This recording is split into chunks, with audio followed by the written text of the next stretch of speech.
जिस प्रकार 2018 में हमारी भी टिकट कटी थी मेरे सिटिंग हाँ, रूपाराम एमएलए जी मुरावती आपको दी थी। जी, तो बिल्कुल हम लोगों ने उनको बिल्कुल ससम्मान अपने निवास स्थान पर बुलाकर अपना समर्थन दिया था। इन्हीं सभी कार्यकर्ताओं के साथ, इन्हीं के समर्थन से, इनसे पूछ के राय-मशवरा करके।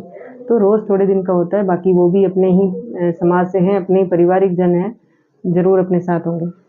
प्रधान जी है वो 5% के बिना काम नहीं करते हैं, तो इस सवाल पे आपकी क्या प्रतिक्रिया? श्री राम जी बीचर साहब और हनुमान जी बेनीवाल साहब के बीच में है, और अगर वो यहाँ से प्रत्याशी चुनेंगे तो फिर ईश्वर पे ये निर्णय होगा कि वो किसे जिताना चाहे। जिस एक तरफ राजस्थान की सरकार उड़ान योजना का जिक्र करती है कि हमने उड़ान योजना का ये किया और उसकी क्वालिटी में भी कुछ डिफरेंस आया। बिल्कुल एक तरफ इस तरह की घटनाएं स्कूल में बढ़ रही है, तो ये भविष्य में कैसे सुरक्षित रहेंगी बच्चियां?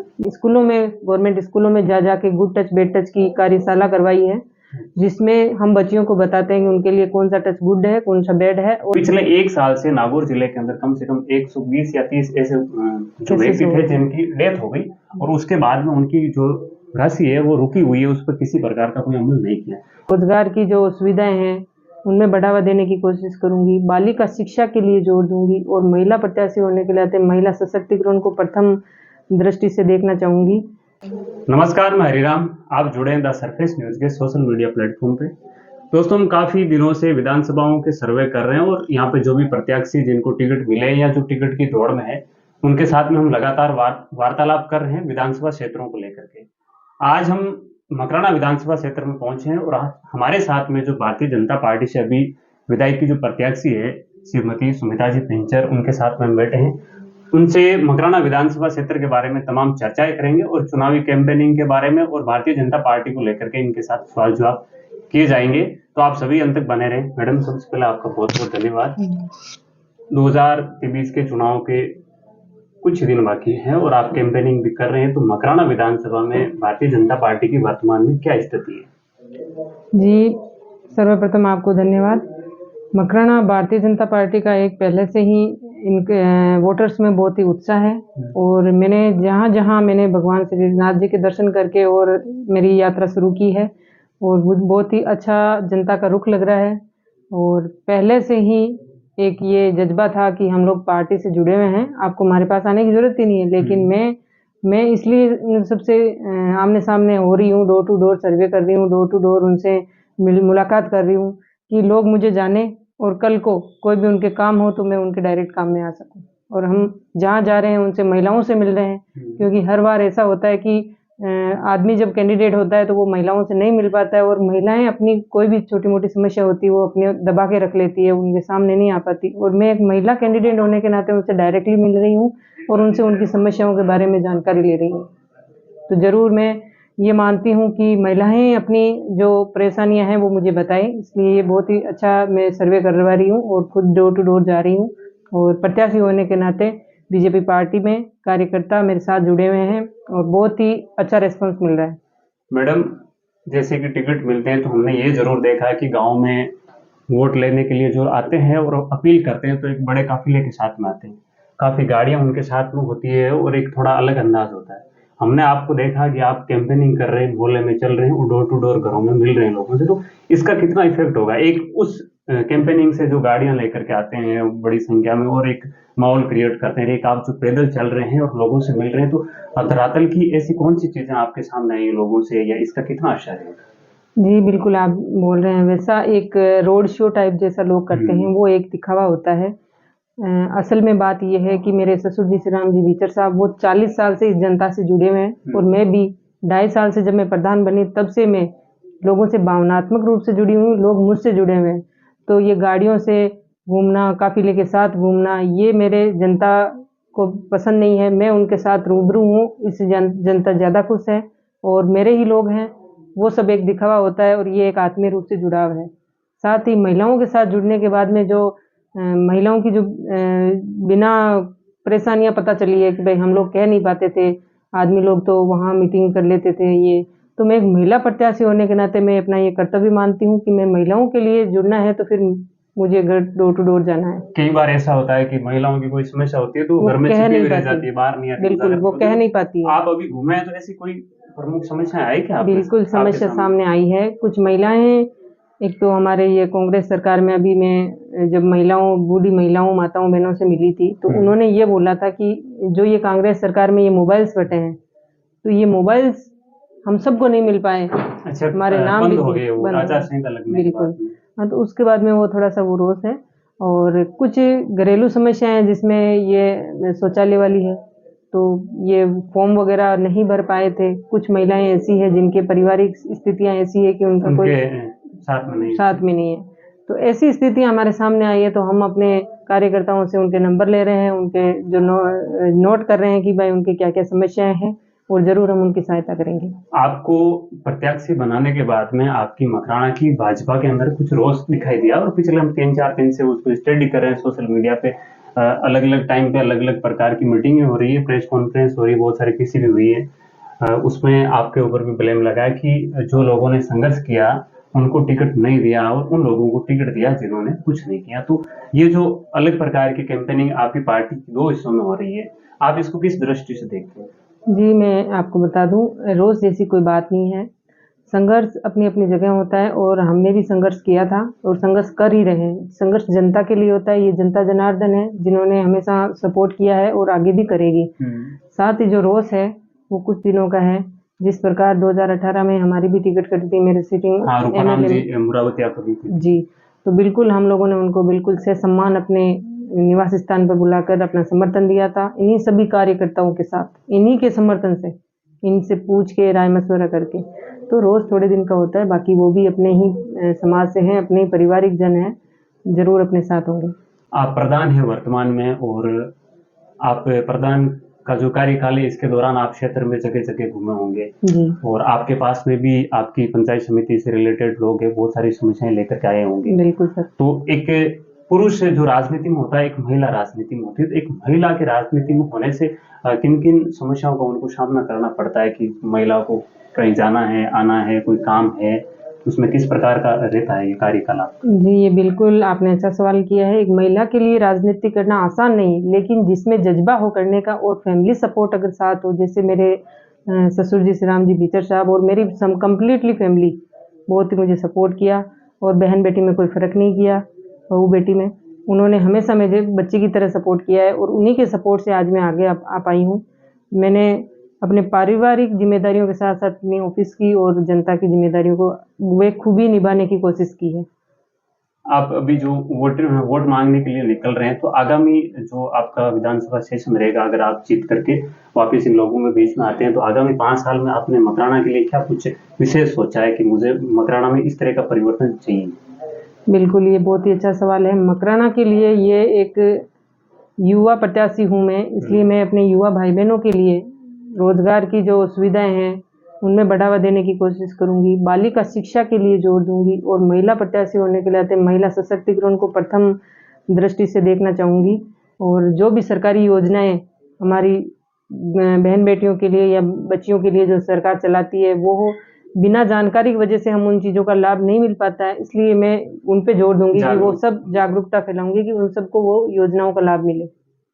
अभी एक यहाँ पे मैं एक क्वेश्चन आपको रखूंगा कि जो आप ही की पार्टी के जो प्रकाश जी भाकर है, उनका हमने पीछे के अंदर पढ़ा है, कल स्टडी की उसमें उन्होंने ये बोला कि आप जो प्रधान हैं और आपके अभी जो कार्यकाल चल रहा है, आपके पास में कोई भी सरपंच वगैरह काम की मांग करने के लिए आते हैं तो उस पर कुछ परसेंटेज पे काम मिलता है। 5% का उन्होंने अपने मुंह से कहा कि प्रधान जी है वो 5% के बिना काम नहीं करते हैं। तो इस सवाल पे आपकी क्या प्रतिक्रिया? बिल्कुल ऐसा नहीं है साहब। आज लगातार 40 सालों से मेरे परिवार से हम लोग जनता से जुड़े हुए हैं और अगर ये जनता जनार्दन है, 5 साल में अगर कोई इंसान इस प्रकार का कार्य करता है तो ये जनता दोबारा मौका नहीं देती। आज हम लगातार 40 साल से हमारी इस जनता के बीच में हैं और हमें लगातार मौका मिल रहा है। ये इस चीज़ का सबूत है कि हम अपनी ईमानदारी से और निष्ठा से काम कर रहे हैं। जनता से हमारा डायरेक्टली लगाव है। इस प्रकार का कोई कार्य नहीं है, कोई भी नहीं बता सकता ये चीज़। कोई सी भी पार्टी हो, प्रतिद्वंदी तो होते हैं। आपके मकराना में आप भारतीय जनता पार्टी से हैं, लेकिन इन चुनाव में आप अपने विपक्ष में अपोजिट में कौन सी पार्टी को आप चुनौती मानते हैं कि जैसे यहाँ से कांग्रेस पार्टी भी चुनाव लड़ेगी और जहां तक हमें विदित है, हमारे पास में जो सूचना है उसके अकॉर्डिंग राष्ट्रीय लोकतांत्रिक पार्टी भी यहाँ से चुनाव लड़ेगी। तो आप अपने सामने किसको मजबूत प्रतिद्वंदी, क्योंकि प्रतिद्वंदी तो हर क्षेत्र में होता है, किसको मानते हैं आप ज्यादा कि हमारा सीधा मुकाबला इन पार्टियों के बीच में होना? जी, जितना मुझे ध्यान है कि अपने यहाँ दमदार माना जाए तो बीजेपी पार्टी है, उसके बाद में कांग्रेस पार्टी है और बाकी पार्टियां इतना वजूद अभी रखती नहीं है। लेकिन आरएलपी में कुछ युवा भाई कार्यकर्ता हैं, लेकिन अभी मेरा मानना यह है कि शायद वो श्री राम जी के और हनुमान जी के बीच में एक अच्छी रिलेशनशिप हमने कई बार देखी सोशल मीडिया के माध्यम से। तो क्या होगा फिर आरएलपी यहाँ उतरती है तो उसका कितना इफेक्ट कांग्रेस को होगा या आपको, किसको ज्यादा असर पड़ेगा उनका? जी, बहुत अच्छा सवाल है। मित्रता किसी में भी हो सकती है, राजनीतिक पार्टियां अलग चीज़ है, बाकी आत्मीय व्यवहार और मित्रता किसी में भी हो सकती है। जैसे श्री राम जी बीचर साहब और हनुमान जी बेनीवाल साहब के बीच में है और अगर वो यहाँ से प्रत्याशी चुनेंगे तो फिर ईश्वर पे ये निर्णय होगा कि वो किसे जिताना चाहे। जिस प्रकार महिला कैंडिडेट की सीट है ना मकराना में, मेरे लिए सौभाग्य की बात है। इससे पहले कोई महिला यहाँ पे विधायक है मकराना से? बिल्कुल नहीं रहे सर, पहली बार हो रहा है सर। पहली बार। एक आपके मकराना में मार्बल का जो बड़ा काम है और राजस्थान सरकार की एक योजना आई थी, सिलिकोसिस नीति 2019 में आई थी जी, उसके अंदर क्या होता है, ये जो पत्र का काम करने वाले लोग होते हैं ना, इनको बहुत प्रॉब्लम होती है सांस से संबंधित, तो उनके लिए एक फंड उन्होंने अलॉट किया था। आपके मकराना में भी पत्र का बहुत काम हो रहा है और सिलिकोसिस जो नीति गहलोत सरकार लेके आई थी, लेकिन अभी उनमें एक क्राइटेरिया दे रखा था कि पहले इतने पैसे मिलेंगे और निधन के बाद में परिवार को ये सहायता मिलेगी। पिछले 1 साल से नागौर जिले के अंदर कम से कम 120 या 30 ऐसे जो व्यक्ति थे जिनकी डेथ हो गई और उसके बाद में उनकी जो राशि है वो रुकी हुई है, उस पर किसी प्रकार का कोई अमल नहीं किया। अगर आप विधायक चुन करके आते हैं तो इस सिलिकोसिस नीति में जिनका पेमेंट पेंडिंग है तो उनके बारे में आप क्या?